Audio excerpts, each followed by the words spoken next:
नमस्कार, स्वागत आहे तुमचं एका नवीन ब्लॉगमध्ये. आपलं रुटीन चहापासून चालू होऊन जाते तर डायरेक्ट जेवणापाशी खतम होतंय. तर म्हटलं चला तुमच्यासोबत थोडंसं शेअर करूया. तर इथं माझी चहा पिणं झाली होती. म्हटलं चला आता लगेच स्वयंपाक करून घेते, कारण की पटकन असा स्वयंपाक झाला की मला लगेच दादूला शाळेत सोडायला जावं लागतं. कारण की आता दादूचे पप्पा घरी नाही आहेत, ड्युटीला ते जात आहेत आणि आता मला सोडायला त्याला जावं लागेल. त्यामुळे उशीर होऊ नये म्हणून असं पटापट घाई करावं लागते कामाची.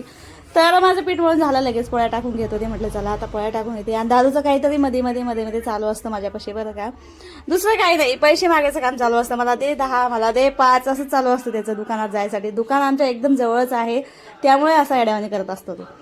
तर आता म्हटलं चला इथं पोळ्या टाकून झाल्या होत्या, लगेच म्हटलं आता भाजी काय करावं. पोळ्या टाकताना गणगण असती, भाजी काय करावी काय करावी. तर मग डोक्यामध्ये आलं की चला आता बेसन पीठ घरामध्ये आहे, मस्तपैकी आपण डुबक वड्याच बनवून घेऊया.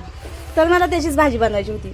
म्हटलं चला आता बेसन पिठाचं कालून घेते, पहिलं मसाला भाजून घेते. पहिला मसाला भाजून घेतला आणि मस्तपैकी अशी काळी भाजी बनवायची होती. आज माहिती आहे दादूच्या पप्पाला आवडत नाही, पण म्हटलं आज खावं लागेल, कारण की भाजीला दुसरं काही नव्हतं.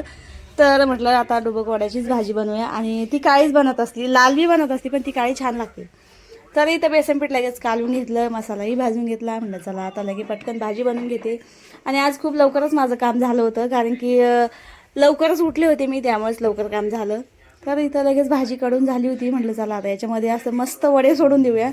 तर बेसन पीठ मी कालून घेतलं होतं, तेच त्याचे वडे त्याच्यामध्ये सोडत होते. तर आयते वडेही असतात त्याचे, पण मी काही यावेळेस बनवलेच नाही. आणि येत असतात गावाकडून, तर तेही आले नाही. म्हटलं चला आपण बेसन पिठाची छान लागते.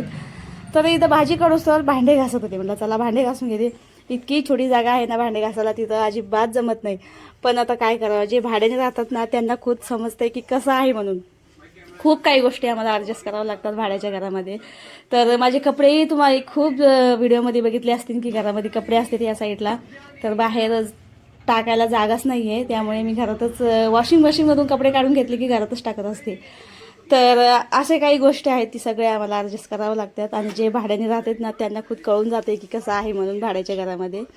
तर चला इथे भांडे झाले होते. म्हटलं चला भाजी कडून झाली की नाही बघावी. तर खूप छान अशी वड्याची भाजी झाली आपली. याला आमच्या इकडे डुबक वडा म्हणतात. तुम्ही काय म्हणताय तर नक्कीच मला कमेंटमध्ये सांगा. तर खूप छान अशी भाजी झाली होती ही.